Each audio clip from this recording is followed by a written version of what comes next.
taught me and what I hope it can achieve. I used to write before I became a lawyer in my early teens. In fact, my first book was launched, I think, maybe 12 years ago. As a young teenager, I wrote 2 books.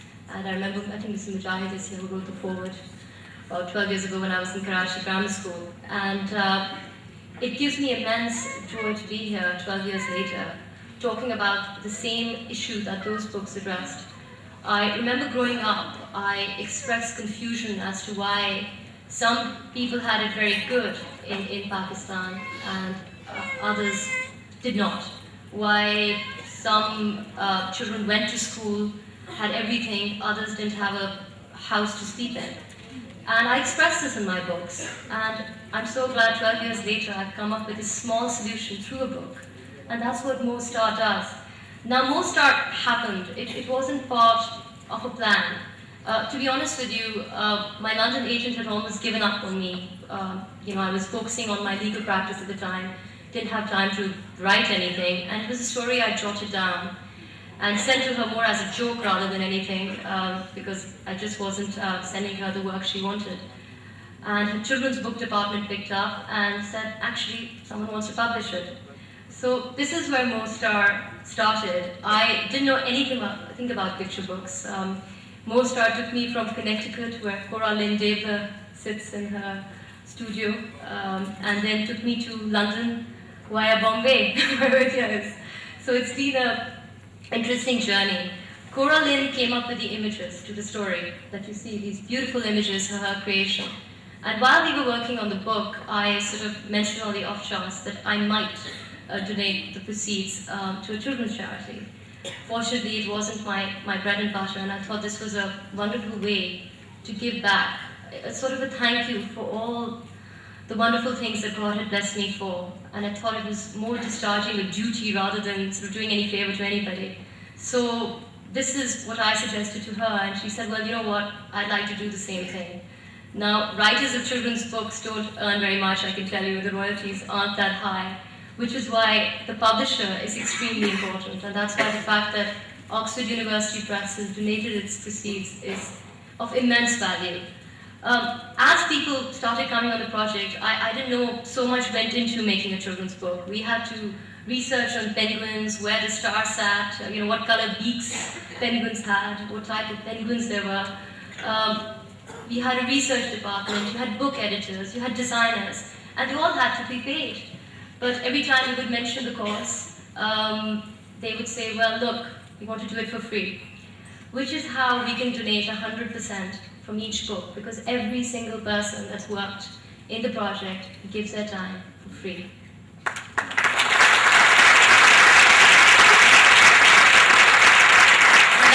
Now comes the most important part. Who do you give that money to? And the Citizens Foundation was an entity I was coming across in London quite often, and I was extremely impressed, not just by the wonderful work they do in schools here in Pakistan, but also the way an institution is handled. It is a very professional institution, and I thought it was a matter of great pride that a local charity from Pakistan was doing so well on the international scale. So our first task for the London launch, when we were launching Mostar, was also to bring the Citizens Foundation into the mainstream by saying, here's a good local charity that's doing marvelous things. Please do contribute to this cause.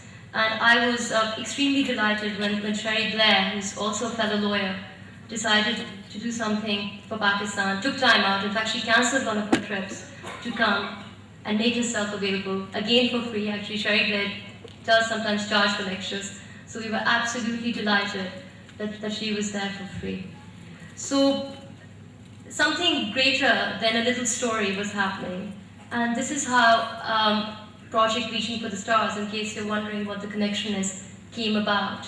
It was an entity to hold Mostar as a product, so charities knew what they were getting for a definite period of time. The businessmen among you would know that knowing your profits in advance are always a good thing, and having a sustainable product that you can sit back and watch the investment reap its rewards can be comforting. And this is what we wanted charities to have. We wanted them not to have to do a fundraiser each time they needed money. We wanted them to have a product that would sell, and money would come in, so these kids knew whether they were going to be going to school next year or not. London went very, very well. It went beyond my expectations. And I really wanted to launch it in Pakistan. And this is where two very, very special women came in, Musharraf Bhai and Amina Saeed. I don't think the project could have been possible without their help. I met them both on two social occasions.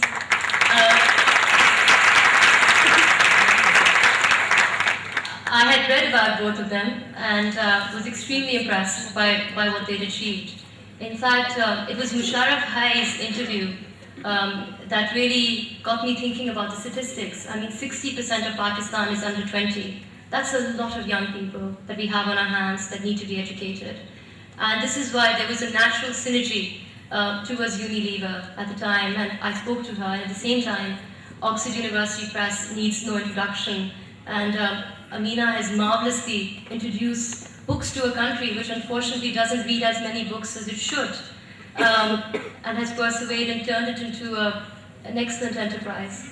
So a partnership needed to be created. I got thinking that, fine, I mean, this is a book that we want to introduce. Yes, we want more children to read the book, but there's also a more urgent purpose behind it, which is to get those kids into school, which aren't into school right now.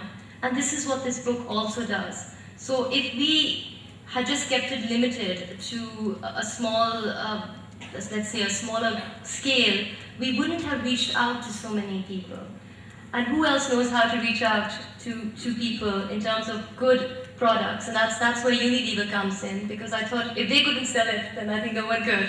So that was the challenge put to Unilever. Can you make a children's book in Pakistan that raises funds for charity a success with the help of Oxford University Press, which knows the books of business backward, to fund an enterprise called the Citizens Foundation that runs fabulous schools which give a progressive education. That was the mandate.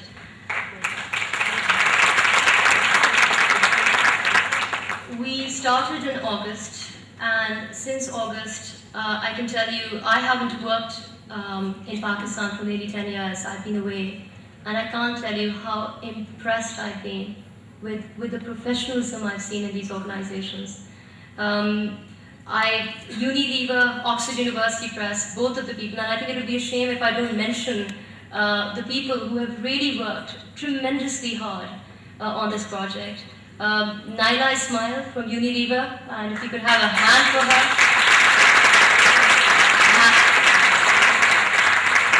Has worked a tremendous amount.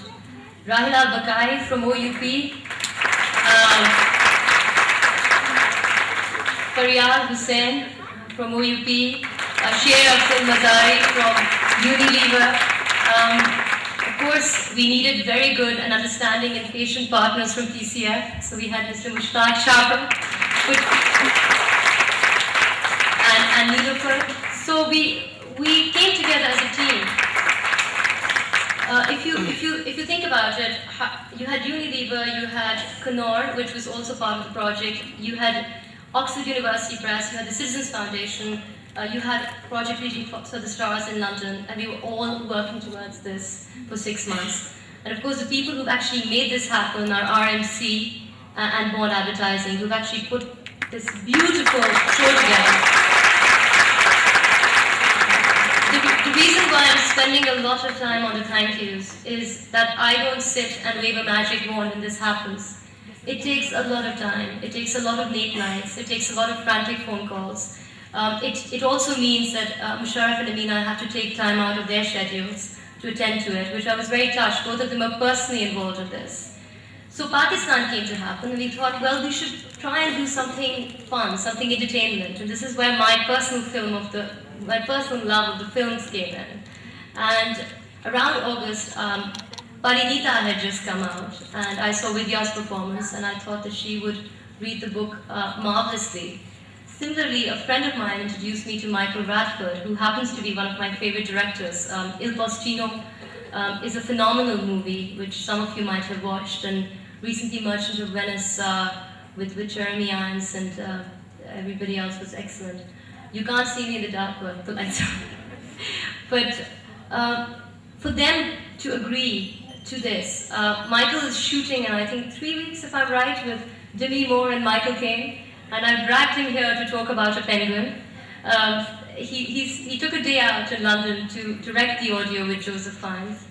And it's not, I mean, yes, it's a lovely story, but there is a more beautiful cause behind it. And that's what's really kept us all going. Similarly with Vidya, I believe she's had a crazy schedule. And to come in from Bombay and be here today, and to spend hours, well, not really hours, but a lot of time rehearsing. I'm not going to lift the expectations of Vidya's performance, but she has taken time to perfect her Urdu, or at least tried as much as she can. We were very touched by that, Vidya, that you took that time. So thank you.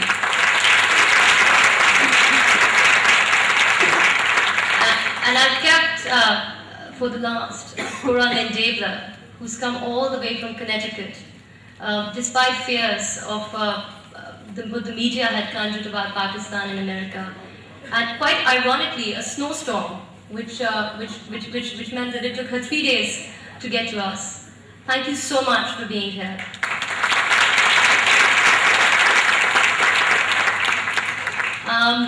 I also have quite a few, well, not that many people to thank, but I'd like to thank especially for people who've actually made the logistics possible. The Pakistan High Commission in the UK was fabulous.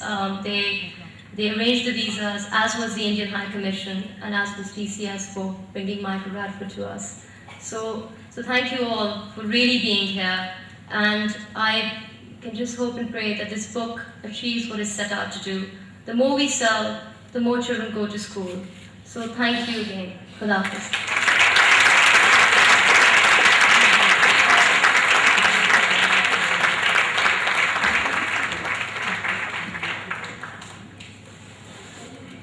Thank you, Mahnaz.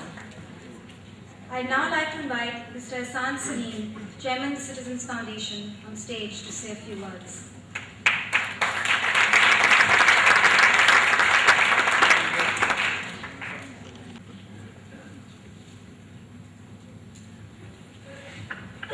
Assalamu alaikum. At the outset, let me propose a very warm vote of thanks to our hosts, especially Musharraf and the Unilever team, Amina Sayyed, the publishers of the book, Mahnaz Malik, and all the celebrities who have come from all over the world to be part of the program. I also want to invite all those who are visiting to at least come and look at a school. The children will be thrilled. I'll take you to through a very short tour of the Citizens Foundation program, because this is all about children and we have millions of them. We add millions to the population every year. Half of them never see the inside of a school. This is what can be described as the misery index of Pakistan, where there are over 36 million children out of school. And it is all about getting them off the streets and putting them into the schools. The government schools, some are without buildings, some are without water, some are without toilets. In fact, almost half of them are without toilets. And the student-teacher ratio is 6:1. Government spends less than 2.5% on education. This is also the genesis of Citizens Foundation. We had to take the matter into our own hands and try to change, because we believe that illiteracy is the root cause of poverty. We know that poor people need to be fed, but they also need to be educated, because that is what can make the difference. In fact, this is the same child who transforms when she gets into school. We started putting the organization together in 1995, and we broke ground in December of 95, and the first 5 schools of TCF came up in 1996, May of 1996. To do that, we put a structure together which had to be professional, which had to stay focused on a single vision, putting children into school, which had to be very, very transparent, and which had to have a succession planning in place. Now, it's about 10 years. And we built all across the country. We built 224 schools. We operate 250. We have an enrollment of over 30,000 children. And we are in 30 cities of Pakistan. Schools are purpose-built, and they have toilets, they have play area. But the children, all of them need help. 70% are on scholarships. Those who are not, they are also subsidized very heavily.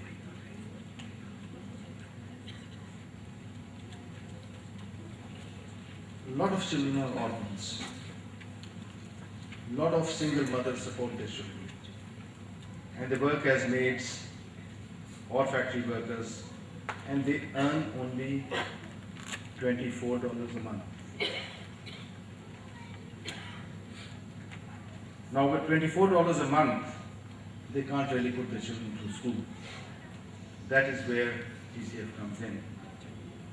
We deliver our program through very rigorously trained teachers with our own teacher training school. But things are not really very good.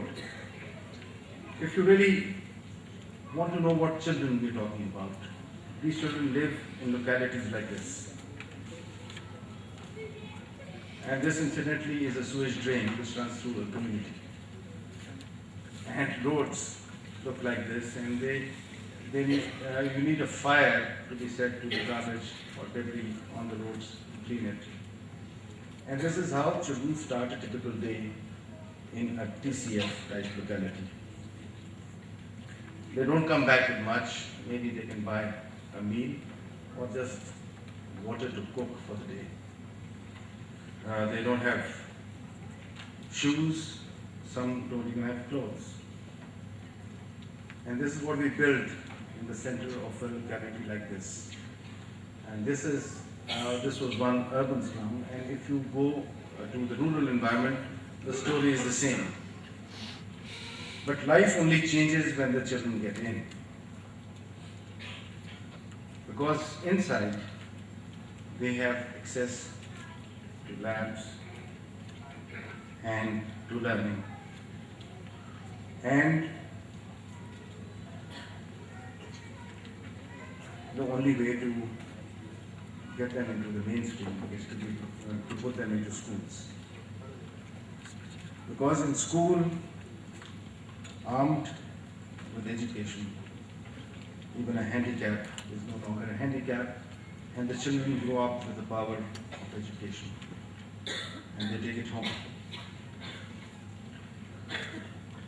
This was a very quick tour, but I will still urge you to go to a school and see for yourself.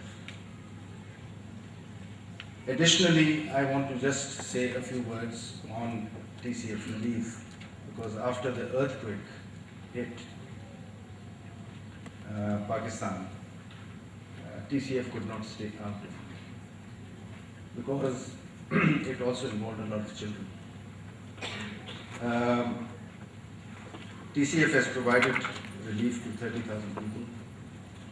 TCF has also completed winterized shelters, 5,000 in 42 villages which it has adopted, and now is embarking upon building homes for those people. Incidentally, the relief program has also unearthed about 24 locations on which TCF schools will be built. The way forward is educate Pakistan. People who think education is expensive should try illiteracy. And for the children, they need to get into school because they don't get a second chance. Thank you.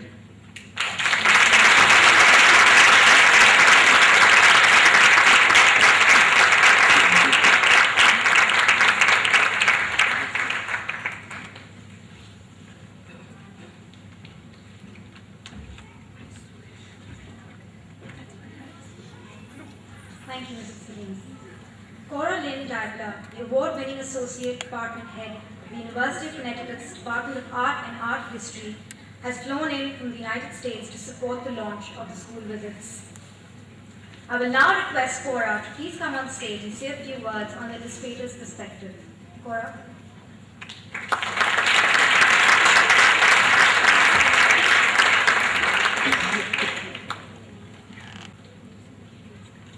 Good evening. Assalamu alaikum. I hope you'll indulge me. I'm pretty good with the pictures, but I'm a terrible public speaker. I would like to begin out by talking a little bit about what illustration is.